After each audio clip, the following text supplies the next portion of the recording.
Three wonderful businesses is more than you need in this life to do very well. And the average person isn't going to run into that. I mean, if you look at how the fortunes were built in this country, they weren't built out of a portfolio of 50 companies. They were built by someone who identified with a wonderful business. Coca-Cola is a great example. A lot of fortunes have been built on that. And there aren't 50 Coca-Colas.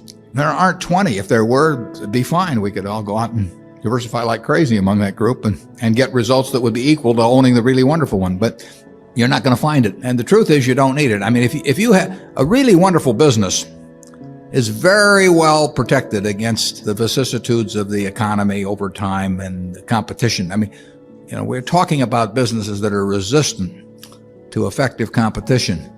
And three of those will be better than 100 average businesses. And they'll be safer, incidentally. I mean, there is less risk in owning three easy to identify wonderful businesses than there is in owning 50 well-known big businesses. And it's amazing what has been taught over the years in finance classes about that. But I can assure you that I would rather pick, if I had to bet the next 30 years on the fortunes of my family that would be dependent upon the income from a given group of businesses, I would rather pick three businesses from those we own than own a diversified group of 50.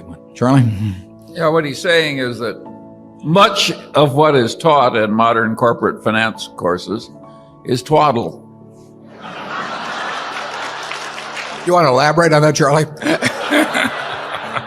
You cannot believe this stuff. I mean, it's modern portfolio theory, and it has no utility. But I mean, it will tell you how to do average. But I think anybody can figure out how to do average in fifth grade. I mean, it's just not that difficult. And it's elaborate, and there's lots of little Greek letters and all kinds of things to make you feel that you're in the big leagues. But there is no value added. I have great difficulty with it because I am something of a student of dementia, and I have. We hang around a lot together. And I can ordinarily classify dementia, on some theory structure of models, but the modern portfolio theory, it involves a type of dementia I just can't even classify.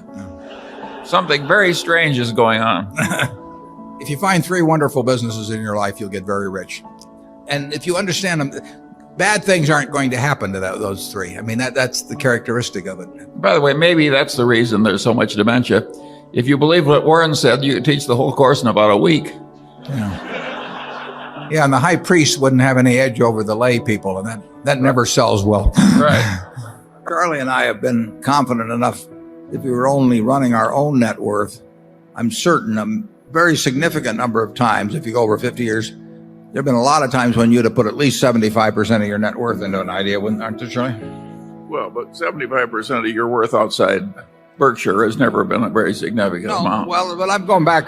Let's just assume it was.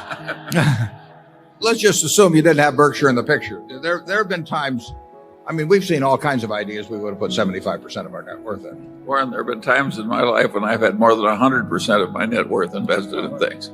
That's because you had a friendly banker, and I didn't. There have been times, well, initially I had several times I had 75% of my net worth in one situation. There are situations you will see, over a long period of time. I mean, you will see things that it would be a mistake if you're working with smaller sums.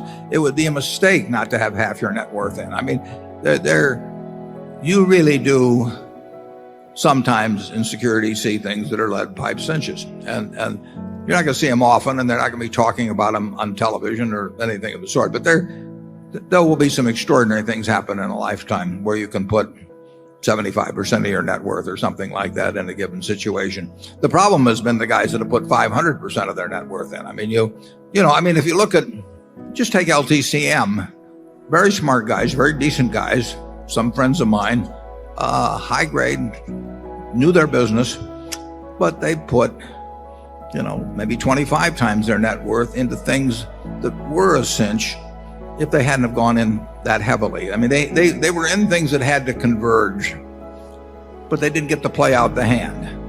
But if they'd had 100% of their net worth in them, it would have worked out fine. If they'd had 200% of their net worth in it, would have worked out fine. But they instead went to, maybe 2,500% or something like that. So there are stocks. I mean, there's quite a few people in this room that have close to 100% of their net worth in Berkshire, and some of them had it for 40 or more years. Berkshire was not in the cinch category. It was in the strong probability category, I think. But I saw things in 2002 in the junk bond field. I saw things in the equity markets. If you could have bought Cap Cities with Tom Murphy running it in 1974, it was selling at a third or a fourth what the properties were worth, and you had the best manager in the world running the place, and you had a business that was pretty damn good, even if the manager wasn't. You could have put 100% of your net worth in there and not worried. You could have put 100% of your net worth in Coca-Cola earlier than when we bought it, but certainly around the time we bought it, and that would not have been a dangerous position. It'd be far more dangerous to do a whole bunch of other things that brokers were recommending to people. Charlie, you want to? Yeah, the students of America go to these elite business schools and law schools, and they learn corporate finance the way it's now taught, and investment management is the way it's now taught. And some of these people write articles in the newspaper, other places, and they say, well, the whole secret of investment is diversification.